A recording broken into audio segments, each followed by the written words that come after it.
animos vivos del universo, soy el señor Blanc y aquí estamos en un nuevo vídeo.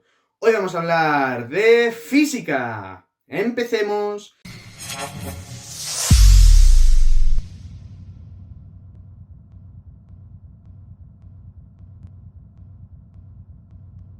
Y bien, seguimos aquí con sólido rígido y hoy vamos a ver lo que es el teorema de Steiner, ¿vale? Estábamos calculando momentos de inercia, id aquí para ver el vídeo de cálculos de momento de inercia, y hoy vamos a ver este teorema que nos va a permitir muchísimos cálculos de momentos de inercia, ¿vale? Primero tenéis que recordar lo que es el momento de inercia, que haciendo un resumen rápido nos habla de la tendencia que tiene un cuerpo a seguir rotando, a mantener su estado de rotación o de equilibrio rotacional, ¿vale? Que sería el equivalente a la masa en una rotación, ¿vale? Eso es lo que nos dice el momento de inercia. Pero los momentos de inercia son necesarios calcularlos para hacer muchísimos cálculos en física que vamos a ver, ¿vale? Y el cómo calcular esos momentos de inercia a veces puede ser muy complicado. Y gracias a este teorema vamos a poder calcular el momento de inercia. Recordad, el momento de inercia cambia según cómo es la forma del material y según el eje de rotación que estemos considerando. No es lo mismo tener momento de inercia un eje que pasa por el centro del cuerpo que por un eje que está fuera del cuerpo. Se pueden calcular ambos momentos de inercia, pero respecto a... y este momento de inercia, el que vamos a calcular usando el teorema de Steiner, nos va a permitir calcular el momento de inercia de un cuerpo respecto a un eje paralelo, el momento de inercia de un eje paralelo al eje del que hemos considerado inicialmente el momento de inercia. Y lo vamos a calcular utilizando esta relación tan sencilla, que es el momento de inercia del eje paralelo que estamos considerando es el momento de inercia que hemos considerado anteriormente más la masa del cuerpo por la distancia que separa estos ejes elevada al cuadrado, ¿vale? Y ahora os voy a demostrar de dónde viene esta fórmula. ¿Por qué he puesto aquí I sub c? I sub c es la masa, es el eje, es el momento de inercia respecto al eje de rotación que hemos considerado inicialmente. Pero claro, podréis considerar inicialmente o este, ¿no? ¿De qué va a depender esto? Pues del sistema de referencia que cojas, ¿vale? Si coges un sistema de referencia en el que la distancia de este sea positivo, esto está bien. Si coges un sistema de referencia en el que la distancia de este sea negativo, simplemente hay que cambiarlo. Pero esto lo vais a ver muy claramente en cuanto haga yo ahora el dibujo, ¿vale? ¿Y por qué es I sub c? Pues normalmente el eje de inercia que se coge, porque es el más sencillo de calcular, si es que no se puede, si es que no se tiene directamente, es el momento de inercia que pasa por el centro de masa del cuerpo, ¿vale? ¿Y por qué nos va a ser útil calcular el momento de inercia de un eje paralelo a uno que pasa por el centro de masa? Pues imaginémonos que tenemos, por ejemplo, un anillo, ¿vale?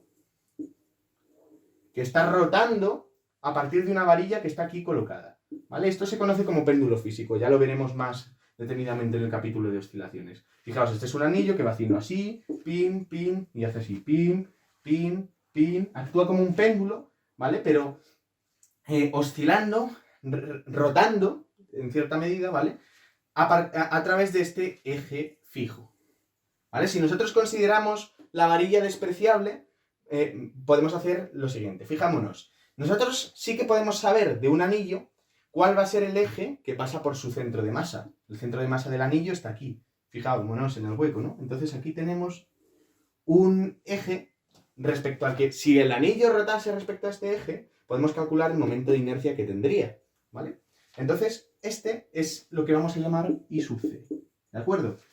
Y ahora, si el grosor de esta varilla es despreciable, entonces podemos suponer que está rotando en un punto que se encuentra a esta distancia. Y esta distancia es precisamente el radio superior del anillo, ¿no? Luego tendríamos este R pequeñita, que es la longitud del anillo y tal, ¿no? Pero y esta R va a ser esta A, es la distancia que separa los dos ejes. Entonces, si nosotros podemos calcular este momento de inercia, que se puede calcular como os enseñé en el otro vídeo, ¿vale?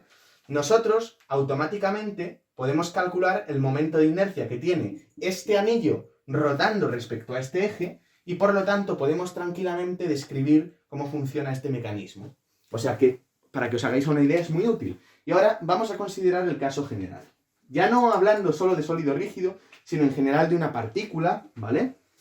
Recordad, toda partícula puede tener un momento de inercia también individual, y de hecho lo tienen, pero siempre respecto a un eje, ¿vale? El momento de inercia de una partícula es el producto de su masa por la distancia al eje de giro al cuadrado, ¿vale? El momento de inercia, esto voy a poner que es de una partícula, ¿vale? Por eso pongo el subíndice I, que indica que es de cualquiera, de una en concreto, ¿vale? Y ahora, no de una en concreto. Y ahora, si queremos calcular el momento de inercia de un sistema, recordad, es la suma de los momentos de inercia de cada partícula, por lo tanto, es la suma de cada masa multiplicada por su distancia al cuadrado, ¿no? Y si estamos en un sólido rígido, esta suma se transforma en una integral, y entonces tenemos que sumar la distancia, que esto ya no es diferencial, en función de cada masa diferencial que consideremos, ¿vale? Y como la densidad volumétrica de un cuerpo es cómo cambia su masa respecto al volumen, nosotros podemos despejar aquí el diferencial de masa. De esta manera podemos sustituirlo aquí, ¿vale?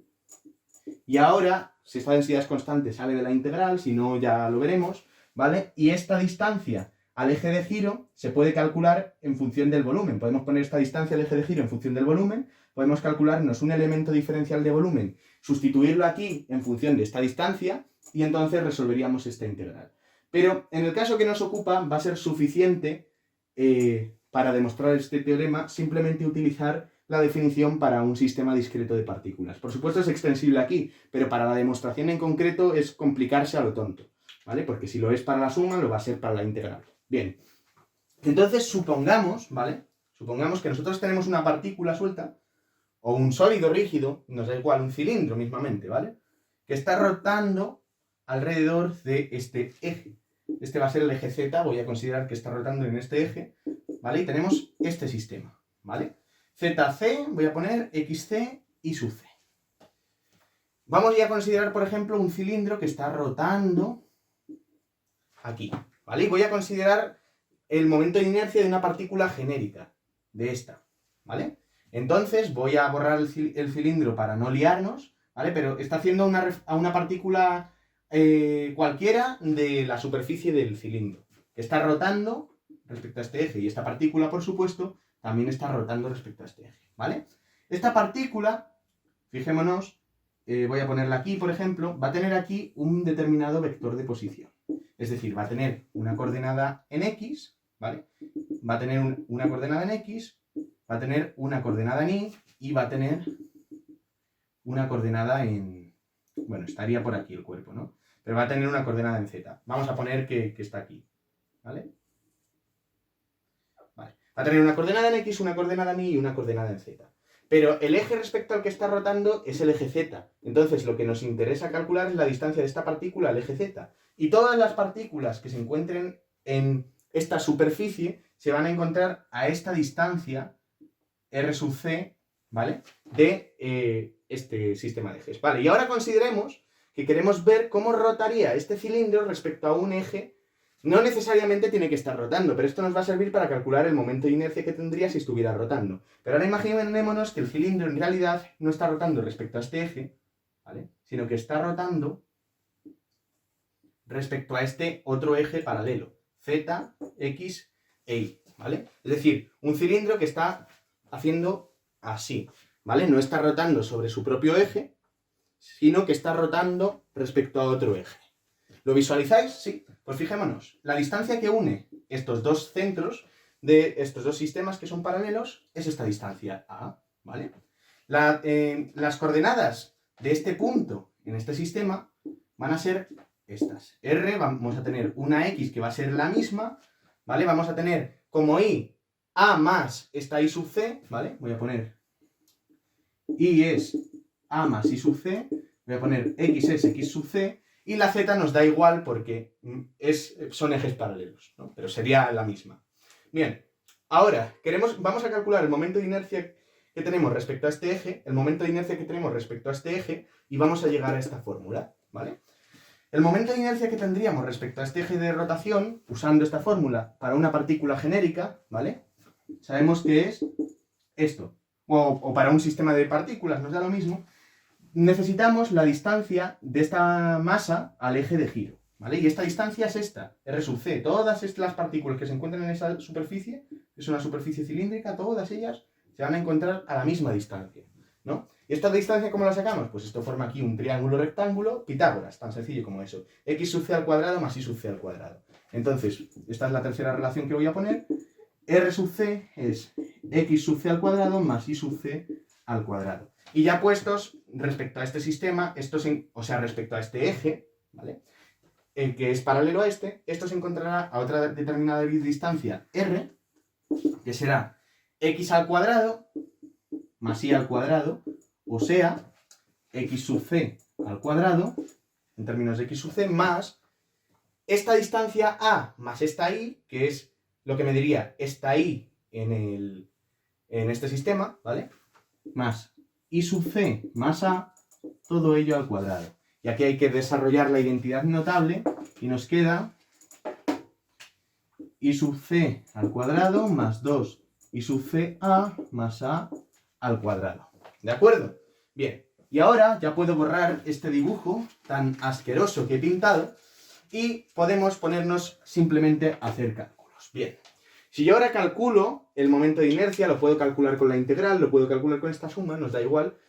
Respecto al eje C que he considerado, que sería su propio eje, el eje de su centro, que pasa por su centro de masa, sería la masa del cilindro por la distancia al cuadrado. En este caso sería por x al cuadrado, x sub c al cuadrado, perdón, más y sub c al cuadrado, ¿no? Nosotros sumamos todo esto y obtenemos y sub c. Bien, ahora vamos a calcular la distancia, perdón, el momento de inercia respecto a este otro eje. Esto sería la suma de todas las masas, ¿no? Voy a poner m sub i, la suma de todas las masas, voy a poner solo, estoy calculando en este caso el momento de inercia de la superficie, no de todo el cilindro, ¿vale?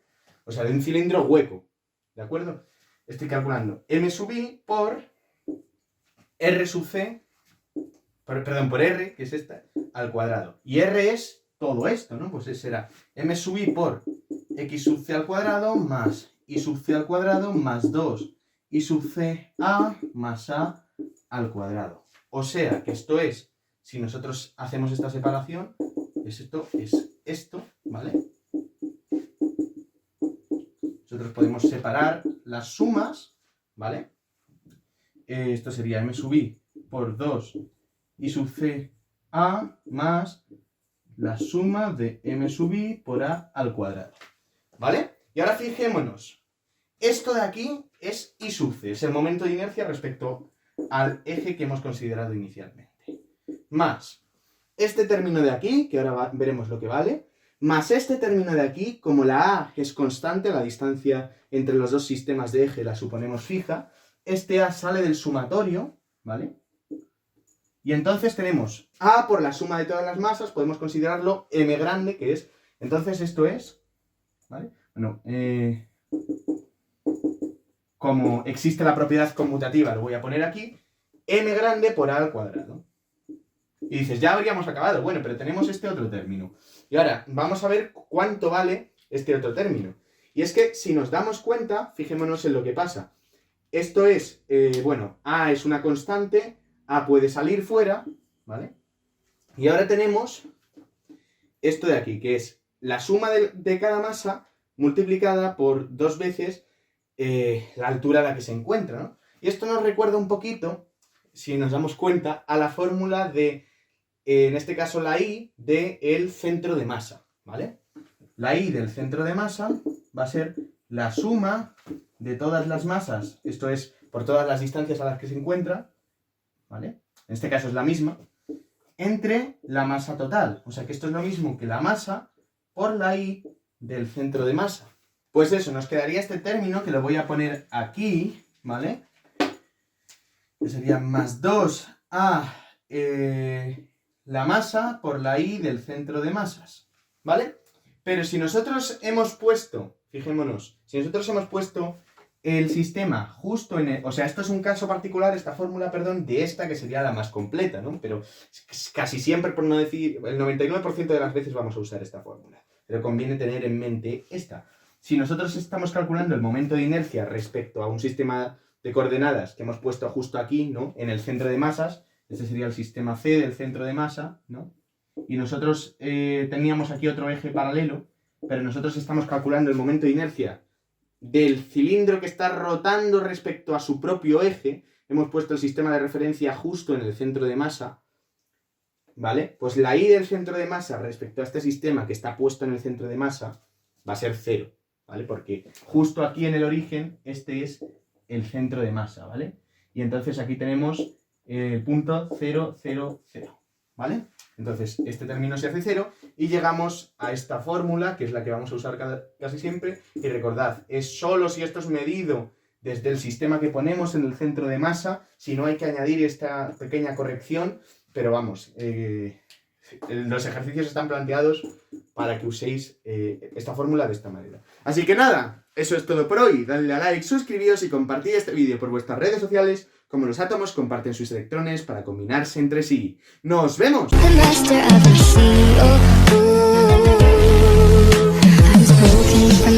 Taking my soul into the masses, writing my poems for the few that looked at me, took to